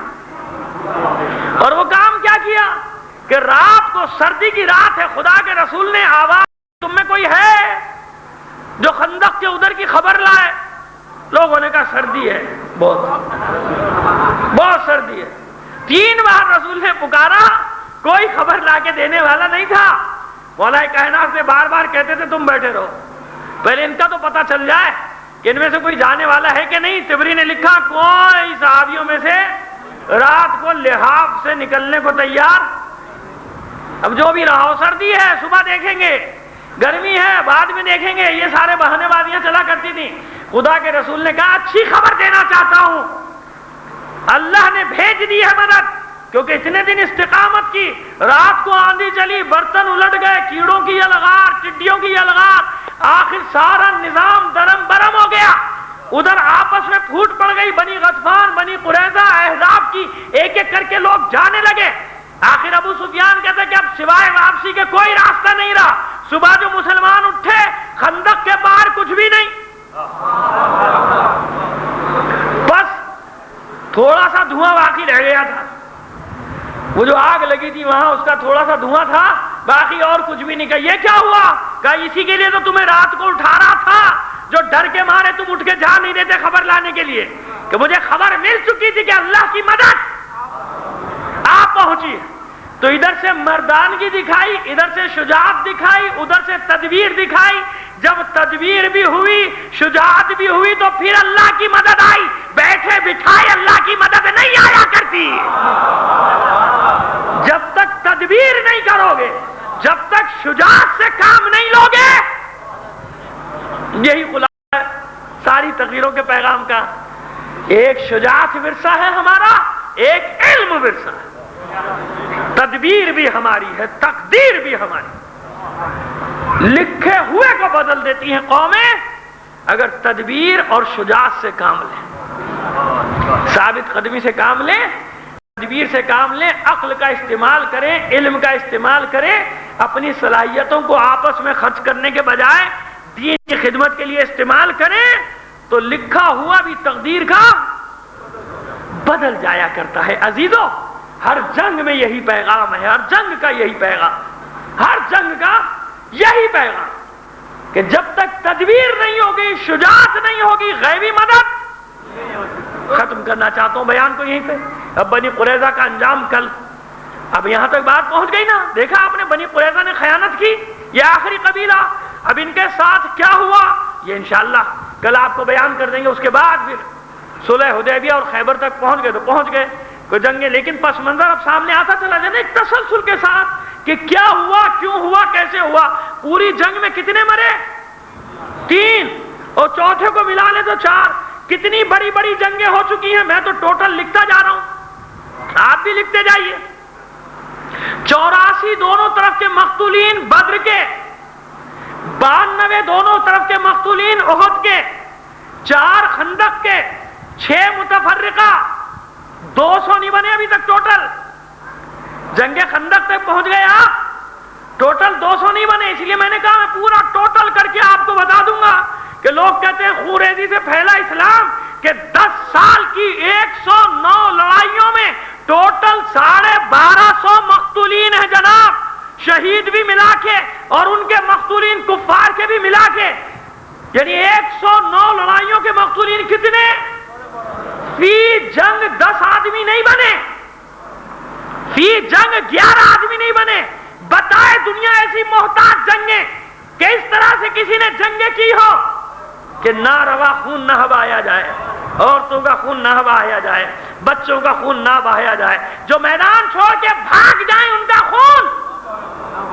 صلوات بھیج دیجئے محمد آل محمد.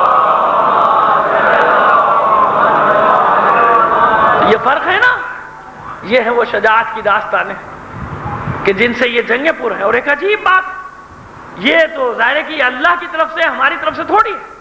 کتنے فضائل بیان کرتے چلے جاؤ، کچھ بھی پڑھتے چلے جاؤ، مولا کے فضائل کی لذت ہی اپنی ایک الگ ہے. اس سے کوئی انکار کر نہیں سکتا، کوئی انکار نہیں کر سکتا. ذرا سا بھی جو شوق رکھتا ہے، ذوق رکھتا ہے مطالعے کا، وہ جانتا ہے کہ مولا کے ذکر، بس یہی وجہ ہے کہ علی کے ذکر کو محفلوں کی رونق قرار دیا خدا کے رسول، کہ اپنی محافل کو، اپنی مجالس کو علی کے ذکر سے رونق دیا کرو، زینت دیا کرو.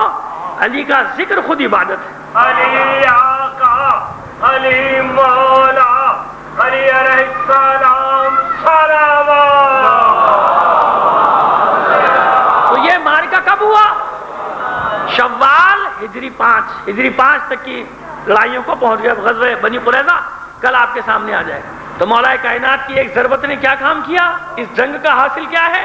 اس جنگ کا حاصل یہ ہے کہ قیامت تک اب دین پر کوئی آنچ نہیں آ سکتی. عبادات بھی باقی رہیں گی، احکام بھی باقی رہے گا، کیونکہ علی کی ضربت نے بچا لیا. اور جو کسر باقی بچی تھی وہ حسین نے پوری کر دی، علی کے بیٹے نے. وعدہ ہے نا، سارے مصیبتیں اپنے اوپر لے گی علی اور اولاد علی. ڈھال بن گئے نا. توحید کی بھی ڈھال ہے، رسالت کی بھی ڈھال ہے. رسول کی ڈھال علی بن گیا. علی کی اولاد علی کے بعد کیے ہوئے وعدوں کو پورا کر دیں کہ نانا تجھ سے جو وعدہ کیا ہے اسے ہم پورا کر کے دکھائیں گے. اس لیے عزیزو کبھی غلط فہمی کا شکار نہ ہوا کرو. علی کی ضربت نے عبادتوں کو بچایا، حسین کے سجدے نے سجدوں کو بچایا، حسین کے ذکر نے اللہ کے ذکر کو بچایا. صرف ایک ایک جملے کی تکرار کروں گا، پورے واقعے کی نہیں، کیونکہ میں واقعہ یہاں پر پڑھ چکا ہوں. ایک جملہ سہارا لینے کے لیے، مصائب تک پہنچنے کے لیے، ربط قائم کرنے کے لیے ایک جملہ آپ کے سامنے نقل کرنا چاہتا ہوں عزاداران حسین، کہ دیکھیے صلوات بھیجیے محمد و آل محمد.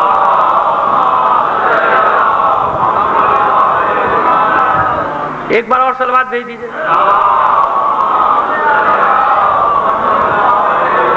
دیکھیے پشت پر حسین آیا تھا، اپنے نانا کی نماز روک دی تھی حسین رسول نے؟ نہیں روکی. چیلنج کرتا ہوں میں، روکی نماز؟ عطا کی نماز؟ نیت توڑی؟ کیا کیا رسول نے؟ جس ذکر کو رسول 3 بار کرتا تھا اس ذکر کو 70 بار کیا. نہ نماز کو روکا، نہ سجدے کو منقطع کیا، نہ نیت توڑی، بلکہ رسول چاہتا تھا کہ یہ کام کر دوں. رسول تو چاہتا تھا کہ پشت سے نواسے کو ہٹا دے. جبرائیل آ گئے تھے، اے حبیب اللہ کا حکم ہے جب تک حسین پشت پر سوار ہے اس وقت تک سجدہ منقطع نہیں ہونا چاہیے. تو حسین کون؟ رسول نے بتا دیا کہ حسین وہ ہے کہ جب عبادت میں داخل ہو جائے تو اللہ کا ذکر طویل ہو جاتا ہے، سجدے طولانی ہو جایا کرتے ہیں. کسی غلط فہمی کا شکار مت ہونا، کبھی کسی غلط فہمی کا شکار مت ہونا. یہ وہ ہستیاں ہیں کہ عبادت میں شامل ہوں تو عبادت طولانی. انصاف سے بتاؤ، زیارت پڑھنا واجب ہے؟ نماز کے بعد نہیں ہے نا؟ پڑھتے ہو کیوں؟ ثواب ہے. نماز کا حصہ ہے زیارت، نہیں ہے نا؟ تو بتاؤ کہ حسین یعنی واقع کربلا کے بعد نماز کے بعد عبادت بڑھی یا گھٹی؟ بتاؤ. واجب نہیں ہے، لیکن ہر نماز کے بعد چاہے مختصر زیارت انگلی اٹھا کے کربلا کی طرف پڑھنی ہے نا. اچھا، اور چاہے کسی کی بھی نہ پڑھو، مختصر ترین زیارت ضرور پڑھو. حسین کی زیارت پڑھ دو. السلام علیکم یا ابا عبداللہ، جس کو نہیں یاد ہوتی کہا گیا 3 جملے کہہ دو. السلام علیکم یا ابا عبداللہ، السلام علیکم ابن رسول اللہ، السلام علیکم ورحمۃ اللہ وبرکاتہ. اب بتاؤ کہ ثواب ہے کہ نہیں؟ تو نماز وہاں تک تھی، نماز کے بعد یہ مستحبات، نماز کے بعد یہ عبادتیں، نماز کے بعد یہ ثواب کی چیزیں. تو خود حسین بتا رہا ہے کہ ارے نماز پڑھو، اس لیے پڑھو کہ جب بھی نماز پڑھو گے نماز کے بعد میری زیارت بھی پڑھو گے.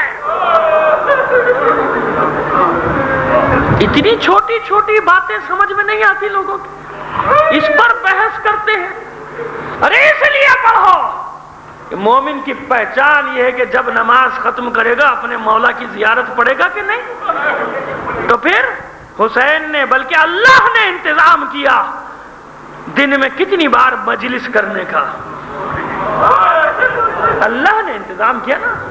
میں تو یہ عقیدہ رکھتا ہوں اور اسی عقیدے سے دیکھتا ہوں عبادتوں کہ جب نماز پڑھوں گا اپنے مولا کی زیارت پڑھوں گا نا، حسین کو یاد کروں گا نا، اللہ کا شکر ادا کروں گا کہ اس نے حسین کی محبت میرے دل میں ڈالی، اور حسین کا شکر ادا کروں گا کہ اس نے اللہ کے راستے پر مجھے قائم رکھا. اتنے قریب ہیں دونوں، اتنے ساتھ ساتھ ہیں دونوں. یہ تو ہمارے اپنے اعمال ہیں کہ ہماری سمجھ میں اتنی چھوٹی چھوٹی سی باتیں نہیں آتی. ارے نماز پڑھو، اس لیے پڑھو کہ نماز کے بعد حسین کی زیارت پڑھنے کو مل جائے گی، مجلس ہو جائے گی. مجلس ہو گئی نا چھوٹی سی. بس عزیزو، یہ علی ہے اور یہ علی کا بیٹا حسین. یوں کہہ دوں کہ حسین اپنے زمانے کا علی ہے، یا یوں بھی کہہ سکتا ہوں کہ علی اپنے زمانے کا حسین. کوئی فرق نہیں. ان میں سے جو بھی جہاں پہ ہوتا وہ اسی عمل کو انجام دیتا جو ایک امام نے انجام دیا ہے. مولا کائنات کے سامنے کتنی بڑی بڑی کربلائیں آئیں مجھے نہیں معلوم، بس میں تو اتنا جانتا ہوں کہ رسول نے کہہ دیا کہ حسن حسنین کا بابا علی ان دونوں سے افضل ہے. کیوں کہہ دیا تھا؟ اس لیے کہہ دیا تھا کہ جب واقع کربلا سامنے آئے گا تو کہیں لوگ بہک نہ جائیں. کہ علی کو تو اتنے مصائب نہیں پیش آئے جتنے حسین کو. لیکن نہیں عزیزو، سمجھنے کی بات ہے. ایک مصیبت ایسی آئی تھی علی پر، بارگاہ حسینی میں دست بستہ عرض کر رہا ہوں، مالک میرا مواخذہ نہ کرنا. اپنے مولا سے کہتا ہوں مولا میرا مواخذہ نہ کرنا، لیکن میں کیا کروں کہ میں نے تاریخوں میں، روایات میں، سیرت میں، جتنی بھی کتابوں میں دیکھا، ایک فرق نظر آیا کہ ایک مصیبت ایسی ہے جس میں علی اکیلا تھا، حسین نہیں ہے. ایک مصیبت ایسی تھی جس کا سامنا حسین کو کربلا میں نہیں کرنا پڑا، کم سے کم حسین علی کو اس مصیبت کا سامنا کرنا پڑا تھا. بس اتنی قیدیں لگا کر، اتنی معافیاں مانگ کے یہ جملہ عرض کرنا چاہ رہا ہوں کہ مجھے بتاؤ، جب حسین ذوالجناح سے نیچے آیا تھا اور ایک دستہ سپاہیوں کا دوڑا تھا خیموں کو لوٹنے کے لیے، حسین نے اسی زخمی حالت میں آواز دے کر کہا تھا ہمارے ساتھ تو ہمارے ساتھ، اگر تمہارا دین اور ایمان نہیں رہا تو عربوں کی حمیت سے کام لو، ابھی میں زندہ ہوں، میرے خیموں کو نہ لوٹو، میرے خیموں میں داخل مت ہونا، میرے حرم کو بے پردہ نہ کرنا، پہلے مجھے قتل کر دو پھر میرے گھر میں داخل ہونا، پھر میرے خیموں میں داخل ہونا. عمر سعد نے روک دیا بڑھتے ہوئے سپاہیوں کو، ٹھہر جاؤ، پہلے حسین کو قتل کر دو پھر خیام کو آگ لگانا، پھر خیام کو لوٹنا، پھر بے پردہ کرنا بیویوں کو. عزادارو، حسین کو گوارا نہیں ہوا نا آخری وقت کہ میری آنکھوں کے سامنے اشقیاء میرے گھر میں داخل ہو جائیں، ذرا علی کی کربلا تو دیکھو. پھر عرض کروں گا ثانی زہرا ہے حسین کے خیموں میں، زہرا تو نہیں، عالمہ غیر معلمہ ہے زینب، علی کی بیٹی ہے زینب، رسول کی نواسی ہے زینب. لیکن جب زینب سے خود پوچھو گے تو کہے گی زہرا کی ادنا سی کنیز. علی کی کربلا دیکھو، علی کے گھر میں زہرا موجود ہے، اور صرف زہرا تو نہیں، زہرا کی بیٹیاں بھی ہیں، زینب بھی ہے، ام کلثوم بھی ہے، علی صاحب ذوالفقار بھی ہے، علی جوان بھی ہے، ابھی 30 سال سے زیادہ کا نہیں ہے علی، یا 32 سال اس سے زیادہ کا نہیں ہے علی. ارے علی کی کربلا دیکھو، لوگوں نے کتنا چاہا کہ علی تلوار نکال لے، علی کی تلوار کو بے نیام کرنے کے لیے حق بھی غصب کیا گیا، علی کی تلوار کو بے نیام کرنے کے لیے دختر رسول کو دربار میں بلایا بھی گیا، اور جب کچھ بس نہ چل سکا دروازے پر لکڑیاں چن دی گئیں کہ اب تو علی باہر آئے، اب تو علی نکلے گا. لیکن علی کی کربلا دیکھو، علی کمرے میں، زہرا دروازے پر ہے، زہرا دروازے پر. زہرا کہہ رہی ہے کیا میرے دروازے کو آگ لگاؤ گے؟ کیا تم میرے گھر کو آگ لگاؤ گے؟ کام کچھ نہیں جانتے، یا علی کو باہر نکالو ورنہ ہم دروازے کو آگ لگاتے ہیں. اور جیسے ہی زہرا نے دیکھا کہ اب ہجوم ہے ان ظالموں کا، چادر میں چھپا ہوا ہاتھ دروازے سے باہر نکالا، ٹھہرو، میرے گھر کو آگ نہ لگانا، میرے دروازے کو مت جلانا، کہ اس ملعون ازلی نے تازیانے کا وار کیا شہزادی کے ہاتھ.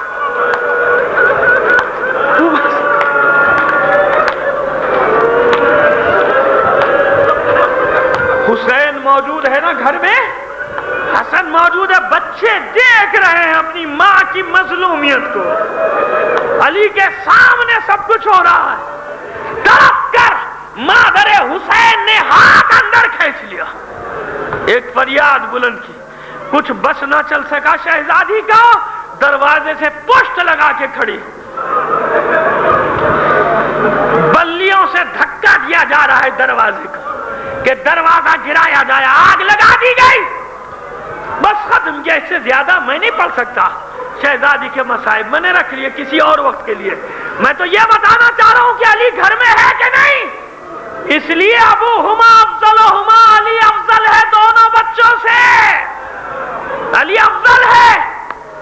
حسین کے سامنے جب معرکہ آیا تو حسین نے کہا پہلے مجھے قتل کر دو پھر، لیکن ہاں ایک کردار اور مجھے ملا کہ حسین تو ضبط کر گیا، حسین تو برداشت کر گیا، لیکن برداشت کی ایک حد ہوتی ہے نا۔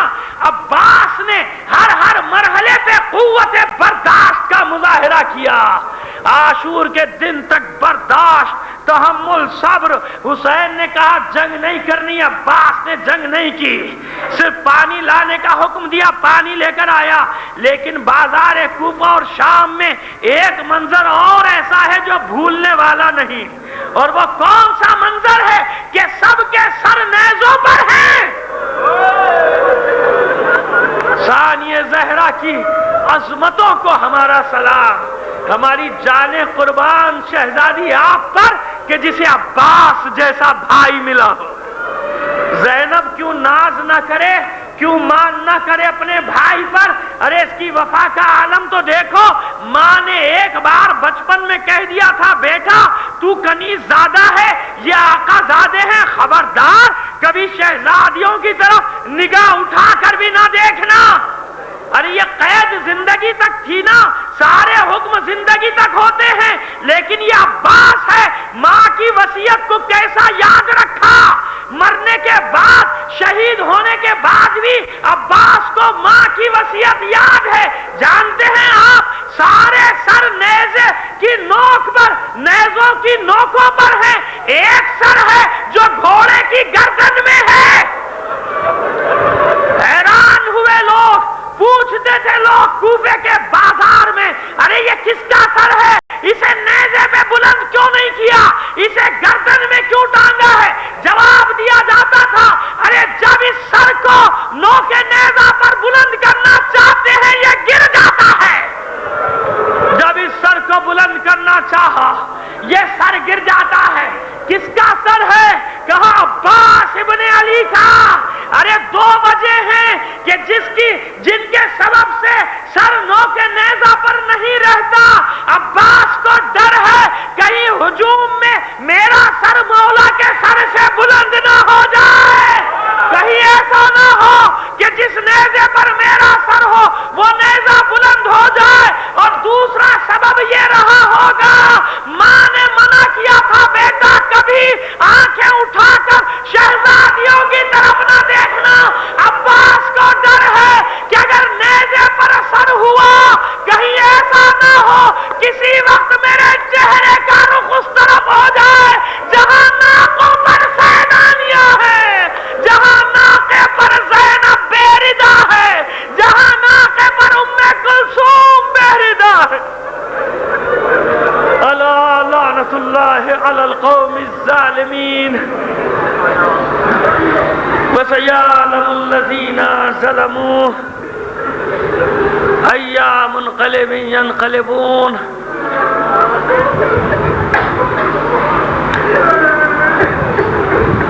بار الہ بحق محمد و آل محمد ہمارے اس قلیل عمل کو قبول فرما لے۔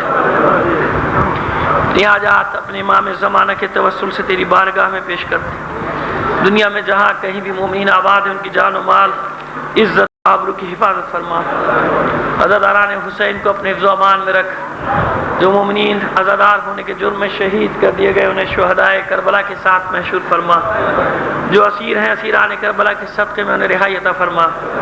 جو بیمار ہیں خاص طور پر خلیفہ حسن مہدی صاحب کے صاحبزادے شبر ان کی صاحبزادی اور اس خاندان میں جو بھی مریض ہیں ان تمام کو بحق بیمار کربلا شفا کاملہ عاجلہ عطا فرما۔ جن مومنین نے اپنے مریضوں کی شفا یابی کے لیے کہا ہے بار الہ ان تمام مریضوں کو صحت کاملہ عاجلہ عطا فرما۔ ہم اس قابل نہیں اس قابل بنا دے کہ جب تیری آخری حجت کا ظہور ہو تو اس کے ادنا سے سپاہیوں میں شامل ہو سکے۔ بار الہ عراق کے مومنین کو ثابت قدمی، استقامت اور حوصلہ عطا فرما۔ حقیقی مومنین جو وہاں سامراج کے خلاف برسر پیکار ہیں انہیں فتح و نصرت عطا فرما۔ دشمنان اسلام، دشمنان اہل بیت کو نیست و نابود کر دے۔ تعجیل فرما ظہور امام زمانہ میں۔ جیسا کہ میں نے پہلے بھی عرض کیا تھا کہ آج کی مجلس بہت سارے افراد کے سارے ثواب کے لیے، لیکن ان میں ایک بہت ہی عظیم ہستی کہ جن کو کہا جا سکتا ہے آیت اللہ اور حجت الاسلام لیکن ان لوگوں نے کبھی اپنے نام کے ساتھ یہ سارے لقبات استعمال نہیں کیا. ادیب اعظم حضرت آیت اللہ سید ظفر حسن امروی صاحب علی اللہ مقامہ، ان کی اہلیہ مرحومہ، ان کے صاحبزادے سید شمیم الحسن نقوی مرحوم، ان کے شہید بیٹے شہید ڈاکٹر سید ندیم الحسن نقوی مرحوم، بیگموں سید سلطان حسین مرحوم، بیگموں خلیفہ سید کاظم حسین مرحوم اور مرحوم سید سہیل نقوی، اور اپنے تمام مرحومین اور شہدائے ملت کے ایصال ثواب کے لیے 1 بار سورہ فاتحہ اور 3 بار سورہ اخلاص کی تلاوت فرما دیجیے.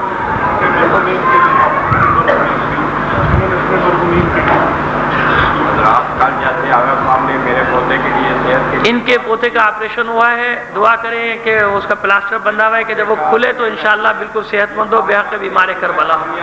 کرنل جعفری صاحب نے ان کا آپریشن کیا اور کہتے ہیں کہ جس دفعہ انشاءاللہ وہ آپ کا پوتا انشاءاللہ اور انشاءاللہ چلے گا انشاءاللہ.